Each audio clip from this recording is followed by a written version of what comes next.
is ready in the back. Everybody good? Okay, cool.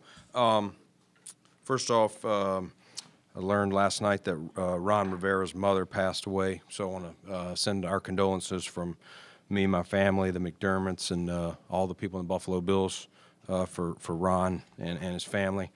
Want to thank our scouts for our pro department really the last few weeks. You know, obviously there's rumors out there and swirling, and we'll get into some of that. But these guys, you know, for us acquiring 2 players at the end, there's a lot of watching tape, making calls, going through the process, going through contracts, going through everything to pare down what positions we're targeting or what players we're looking into. So those guys did a great job of helping me kind of filter this down to the decisions we made yesterday. Safety-wise, you know, we ended up with Dean Marlowe. You guys are very familiar with Dean. You know, Sean and I had him in Carolina. We got obviously, I think he started 7 or 8 games for us here in his time. Was a fill-in, and if something happened to Jordan and Micah, kind of that third safety. So with Micah being out for the year, and then Jordan still being nicked up and, you know, going to try to work his way back, this gives us a guy who knows our team, our defense, and we probably narrowed it down to about 10 safeties the last few days. And even before Jordan was re-injured the other night, we were still looking at that position, you know, knowing Micah wouldn't be back. So, but ultimately, you know, we just, you know, through all the calls and all the research, we felt like the best fit ended up being Dean, and we made that move yesterday. Running back-wise, I know that's been rumored a lot. I'd say a lot of those were probably more rumors than all factual what was out there, but, you know, there's a lot of posturing that goes on and leveraging. And a couple of those, you know, I'll get into Nyheim here in a minute, but, you know, I know it started with McCaffrey. Yes, that was the last draft. I was there in Carolina, know him well. You know, when you hear he's on the block, I wouldn't be doing my due diligence to not look into that. The process of how we look into things from a scouting standpoint is our scouts they have teams they're responsible for, and they're tracking everything. And when you hear buzzes out there on Twitter, in the media, whatever, that a player may be available, that's their job to turn on the film, evaluate them, and then look into them. And there are times when things get put out there that the Buffalo Bills are after this player. Sometimes I'm not even aware, and I say that in the sense that a scout may have, you know, we may have a scout and he's in charge of the Denver Broncos, and he may call his contact at that team and say, hey, is this guy even available? Should I even mention him? Should I not? Sometimes you never even hear back whether the guy's available or not, and then you read 2 days later that we went after him. And so I say that just to help us all how the process works. You know, that leads me to Alvin Kamara. You know, that was the scouts looking into, you know, they put something out, you know, maybe Philly was in it or someone, I can't remember the team, and checked into it, never actually got an answer whether he was available or not, and then Sunday it's reported on one of the shows that we were rebuffed. Well, I never spoke to their GM about, you know, that's just how the process works. So I want, you know, for all of us, that's how we work internally. I know you guys have a job to do, but sometimes when you hear we're involved. Now, again, on Christian McCaffrey, I did speak to the Panthers GM. Never made him an offer, but did stay in touch through the process, and ultimately it was going to be more than we were going to be able to do. So I think that's that. Nyheim is a guy, you guys know me sometimes with Steph or Emmanuel Sanders. Nyheim's a guy I've looked into in the past. I think the first time we checked on him was the training camp of COVID, and then checked on him again last offseason before we went after McKissick and then ultimately drafted James. But he's a guy, you know, we liked through the draft process all the way back in 2018. And, you know, obviously we saw him up close a few times, made some big plays in the playoff game against us. And just he's more of a guy that's just a weapon with the ball in his hand, whether it's a punt returner, kick returner, as a receiver. He runs jet sweeps. He runs the wildcat. So we just felt this was a chance to add another guy that Ken Dorsey and Josh and the crew can use, just as another offensive piece. And again, helps us as a punt returner too. We lost Crowder earlier in the year. Shakir's done a really good job, but as a rookie, that's a lot, and he's still trying to get his feet settled at wide receiver. And so to add a guy with his abilities of punt return, just thought it made too much sense. None of this was a negative on Zach. It just, I think we all saw, Zach is a very good player, and I want everybody to understand that. Zach's going to have success in this league. But the way our offense works, you got to get Devin a lather. Cook's got his role, and it was just hard to get Zach the role that he wants. And so I think this will give him an opportunity to showcase his skill set as well. So hopefully this is a win for the Bills, a win, for Zach and the Colts in where they're headed. But go. No, I'm good. You're first, Sal. So I guess really kind of a two-part thing. First part of it is, what does this signal regarding James Cook? The sense would be that he's a rookie.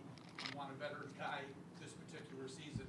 The second part would be, school of thought was you guys need a banger at running back. A short yardage guy, Hines, really wouldn't give you that. So could you handle maybe both of those aspects of it? Yeah, I think Devin's done a good job, with his role of the short yardage stuff. I think we feel good with him in that role. I mean, Zach is a banger, if you want to use that word. But we still, the way our offense is built, we just, his reps are limited. He's a guy. He's probably going to be better if you're able to get him 10+ touches a game, get that lather kind of going, and just, you want to get Devin going, and you want to get Cook the ball, and the other guys. We got Josh, and we want to have the ball in his hands as well. So, and as far as James, this is just another guy. This shouldn't affect James at all. This is a proven commodity that does some of the same things, but also does. There can be, as he learns the offense, there can be multiple packages where James and Nyheim are in the game at the same time, or still James and Devin, or Devin and Nyheim. I think it just makes us, it gives us the opportunity to be, more versatile, multiple, variations of the different personnel packages that Coach Dorsey can put out there. Right, you mentioned Josh as part of the mix in the short yardage role, and obviously given his mobility, that's part of the offense. But I would ask the larger question, we've talked about this in the past, I think a lot of people would have. Are you comfortable with the way he's managing himself, running the football at this point in his career? Yeah, I mean, Josh is getting better and better at that. There's always going to be some plays. I mean, the other night, he makes it on that 3rd and 14 play, our second drive, our first touchdown. When he gets that close to the goal line, your instincts kick in, Adam, where you're like, I'm going to get this ball over. I'm not going to assume because we get it to the 2 or the 1 that we're going to get in. All of a sudden, you have a false start, almost anything. So, plays like that, or 3rd and short, 4th and short, in big moments of the game, he's gonna do it. But I think he's done a better job. We ran the one of those drives, I think it was one Isaiah scored on, but we ran a little Q draw, and he slid, didn't take a hit. So I think there's times he's doing really well. He's still going to take. He's a competitive dude, and I think he's intentionally trying to do better and avoid those. He knows, we got to keep him healthy, but we also want the defense to have to worry about that fact. I think that helps, our chances to move the ball. What is the timeline for Jordan, if you could? Jordan Poyer. Yeah, he's. I would say he's day to day, or or something like that. We'll see. I don't really.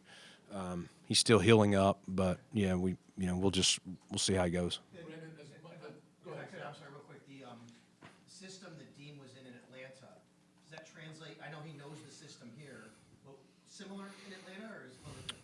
Yeah, I don't know a lot about their scheme, like everything. I don't want to talk. I know Coach Pease is a great coach, but more that one was just, you're watching his movement, you're watching what he's doing, making sure he still fits. And we feel like he's been in our system so long from back in his days as a rookie in Carolina. We bring him here and he plays. So Atlanta's scheme really didn't matter in the equation. As important as it was to fill the two needs that you addressed yesterday, how much did you feel you wanted to send a message to the team to maybe validate their 6-1 start and to push them further, knowing that this team is off to such a good start? If you don't send a message to the locker room in some ways. Yeah, I mean, I think they always know we're trying to add players that can help us and competition, and that makes all of us better. And so even, John, I could have told you at 1 o'clock yesterday if you'd have called me. You didn't call, but I'm just kidding. But in all seriousness, like, neither one of these moves at 1 o'clock were anywhere near happening. And so if they didn't happen, for whatever reason, I could have sat here and said we believe in who we got, and we do. But I'm always going to look, and if it makes sense for the Buffalo Bills, today and long term, we're going to try and make it happen. And there's, again, of the two guys we got, there's another 100 plus that we looked into. Again, like I said, I think we dug deep on just 10 safeties alone, but we looked at other positions. Is there a chance to acquire a depth, maybe not a starter, but a depth add piece just to shore us up, should injury happen? But these were the two that we felt made the most sense. Brandon, when Tre'Davious is finally ready to go and ready to play, is there any sort of pitch count that will be placed on him, or when he's ready, he'll be ready to be out? We don't want to get into that really, Josh. We're just still taking it day by day. It's Wednesday practice, and let's see how he does today. He did more in practice last week than he did his first week. He had no offseason, no training camp. So, he's good to go, but we're trying to ramp him up and get him ready to play football. And so I wouldn't really want to speculate beyond just one day, one practice, one rep at a time. Brandon, going back to Nyheim, just how much of his ability as a pass catcher did that factor into your decision to make that move for him? Yeah, it did. I mean, just, again, another guy with speed, experience. He can go out there and play slot. I mean, back at NC State, he was a punt returner, kick returner, receiver, running back. He can do a lot of things. So when he's in the huddle, the defense knows he's in the game, but they don't know exactly where he's going to line up. And I think you'll see that as James gets going too. You don't want to overload a rookie, but he'll be used more as a receiver, slot, things like that. And so this just gives us a guy who's proven, who can add in, and we'll see. But if we needed him to go play slot receiver for a game, once he picks up the offense, he's got that skill set. Greg, can you give us some insight into how much it does put more on the plate of a guy like Khalil to do both during practice and prepare for a game where maybe this will alleviate some stuff, and especially for a rookie, because you touched on it, how much is there right there for that? Yeah, it is. I mean, this is a big transition from Boise to the NFL. Let's be honest. And Khalil, I mean, he's a very impressive. I know if you guys have been around him and talked to him, he doesn't get too high, doesn't get too low. When his number's called, he's ready for it. But naturally, that's a lot. That's a lot of pressure. And again, we know the winds of Orchard Park, are only going to pick up probably. And so he's done a good job, but it's still, catching NFL punter legs consistently, in some of these swirling winds, it's still a work. And, I know Coach Smiley has done a great job during the week of getting him catching balls in our stadium, just how the winds swirl and things like that. But Nyheim's done it for a longer time. It's a little easier, a little more natural. And so if he's healthy and available, that gives us, a guy so that Khalil can just, focus on his roles that we need him on offense. Brandon, Dean's wife posted on Instagram after they found out that they were heading back to Buffalo. She said she was ugly crying and so happy to be going back home to their true NFL family. What does it mean to hear about players who come back to this team time and time again, that they're just so happy to be back a part of the community and the family that you have created here? No, that's awesome to hear, and that's what you want. The business gets in the way. again, Zach Moss leaving. Zach Moss didn't do anything. He did everything he was asked, and I'm, other than when we're playing him, I'm rooting like hell for him. And so the same thing when Dean Marlowe got a chance to go to Detroit and be a starter. He knew we had Jordan and Micah, and he got a chance to go start. You're rooting for him. And but also sometimes it works out, and I always tell these guys, you never know. The same thing told Zach yesterday, that you never know. We wouldn't hesitate to bring you back if it made sense. So I'm glad to hear not only is Dean excited, but that his wife is excited. I know she's talked to Dean this morning. She's due coming up. So exciting times for him. But love hearing when guys, Jordan Phillips and Shaq coming back this year. That's the way the business gets in the way, and sometimes feelings get hurt, but you like it when guys appreciated their time here. Brandon, I know you talked about the reports being out there and, just take them for what they are. There is one out there that you guys have reached out to Odell Beckham Jr. Is there any truth to that? And is that something that, if an opportunity presented itself, talked about it before, but you guys would be interested in? Yeah, I mean, without getting into that one, it's OBJ's a heck of a talent. Where he was drafted, obviously he had the great catch, and he might have been the MVP of that Super Bowl. Does he not, tear the ACL? Really unfortunate for a lot of things for him to have to re-tear that, but he's a heck of a player. Everybody in this room knows who OBJ is, and so I don't have to tell you guys. And again, me, if we think he can help this team, we'd be crazy not to at least look into it. And there's and if we did, you have to remember there's financials, there's roles, there's all sorts of things that would all have to line up. But yeah, you can, a guy of his talent, of course, we would look into that. Brandon, what are your impressions of how this team has handled adversity this season, through the first 7 games this season? I think they've done a great job, through 7 games. And, we've had obviously the injuries, and, even the Miami game we lost, that might have been one of my prouder moments of the way these guys fought. And I thought Sean and the coaches did a heck of a job. I mean, Dane gets hurt the way he did.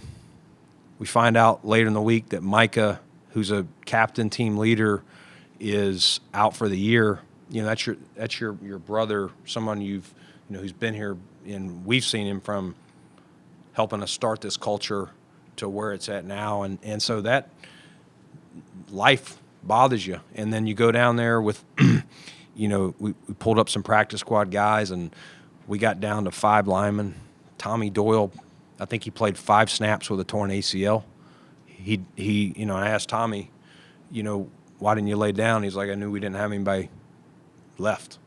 And so he didn't know he tore his ACL, I don't think, but I think he had a PCL before or something. He thought maybe he did that, but you start with 8, and we're literally down to 5, and the other 3 were ruled out of the game. So, in that locker room, guys were literally, you guys that were there were just laying, and they couldn't move. And I know we lost the game, but I was really, really proud, and I was like, this group will rebound once they get their fluids back in their life. But no, I think they've done a really good job. It's we're not quite halfway there, a long way to go, but proud of what Sean and our coaches have done, and what our captains, our leaders have done to help, this team, start 6-1. Do you think this team is better prepared than maybe, having gone through some of these issues than maybe in the past? Better prepared for the rest of this season? Better prepared for facing more adversity Oh. or better prepared for what happens in the playoffs? Yeah, I do. I mean, I think, obviously our guys that have been here have had a lot of meaningful football games that they've played, and sometimes failure teaches you the most, and we've had that too. And so I know I've learned a lot from my own failures, and I think these guys would probably say the same.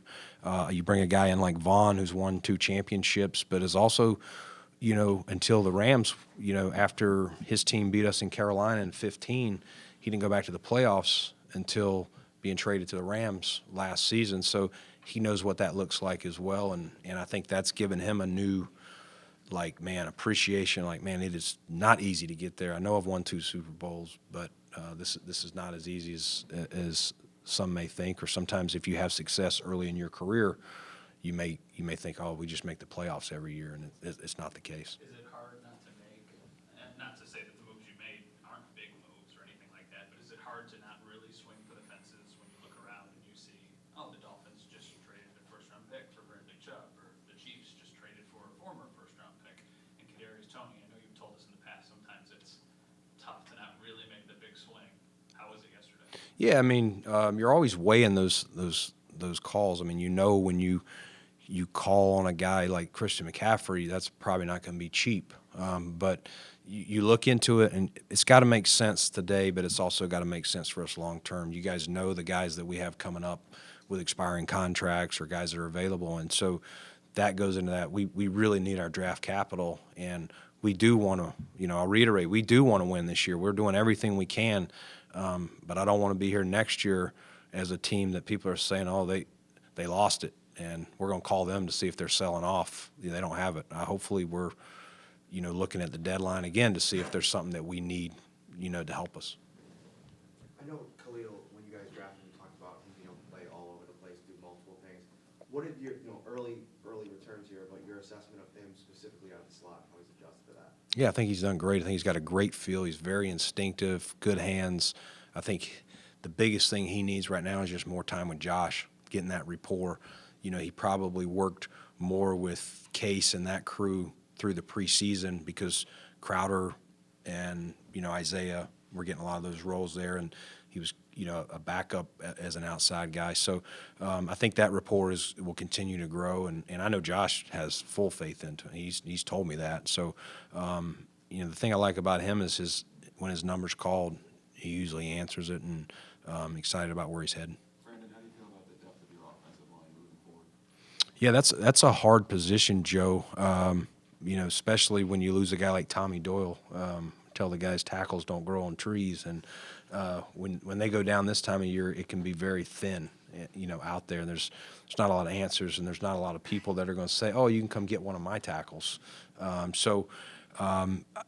like the guys we have. I like some of the guys we even have on practice squad that we're developing, and I do believe if injury strikes that they'll be ready if their number's called. Where does Ike Butker fit into that?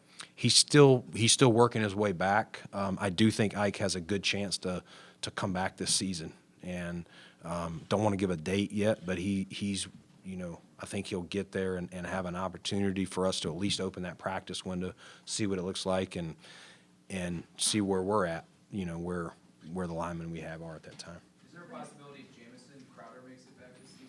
I don't know yet on that one, John. I think that's too early. Jameis is a competitive dude. He's been in here working, and I know he would love to come back if the opportunity was there. But I don't have a timeline on him yet. Can Xavier Rhodes play safety if he needed to? I don't want to say he could or couldn't. We haven't really got there. Unfortunately, he got hurt that second practice. He's smart, and he's got a lot of experience in the league. So I wouldn't want to say he couldn't, but I haven't seen him do that. Brandon, how do you think Tre has handled the patience piece with coming back as he gets closer? I think Sean joked that he could have wanted to be out there for training camp. What goes into that, kind of that mental portion, because we talk so much about the physical? Yeah, I think the mental portion is the hardest thing when you're getting over something like this, because you just rehab for so long, and you want to be out there with your teammates, and you want to know it's going to go well and all that. And so I think that's what we're working on now, is just regaining that confidence to plant and drive on that leg, not run straight forward. I think that's easy. It's just anytime you do something. I know, I tore an ACL 200 years ago, and at a high school level. And when you're coming back, you do naturally, think of that until you get hit a couple of times. You get it rolled into, and you get up and you go, man, it's still attached. I'm still good to go. And so I think all that is part of it. But I think Tre's a competitive. I've seen guys rehab from ACLs really good. I'm not going to say it's the best, but I've seen nobody better than Tre. The work he's put into it. He took his family down to Disney World at one point, and he was rehabbing down there at some Airbnb or something. So proud of him, and I'm just glad we're getting closer and closer. You have the Vikings coming in here next week, and I know you've talked a lot about the Steph trade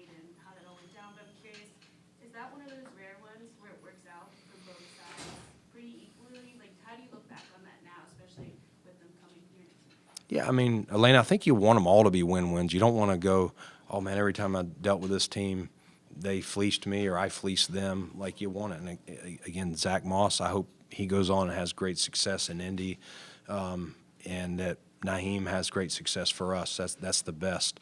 But I do, in that particular instance, I think that worked out well. I think Steph fit us well. The timing was good of where we were in our build of this team.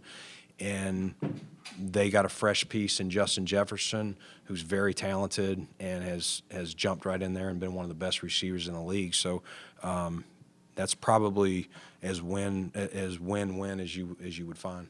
And then you mentioned how the trades came together late yesterday, especially after 1 p.m. How much of it was Nyheim wanting a different? Did the Colts express he wanted a different role? Did they come to you? How did it kind of come together? Well, I was aware that he, was looking for a fresh start, and so, checked, with Chris a little bit on that, Ballard, and we talked, one time Monday night, and then again yesterday a couple times, and didn't really think it was going to happen, and then we really picked that up shortly after 3 o'clock, and time was going fast. Okay. Thank you. Right.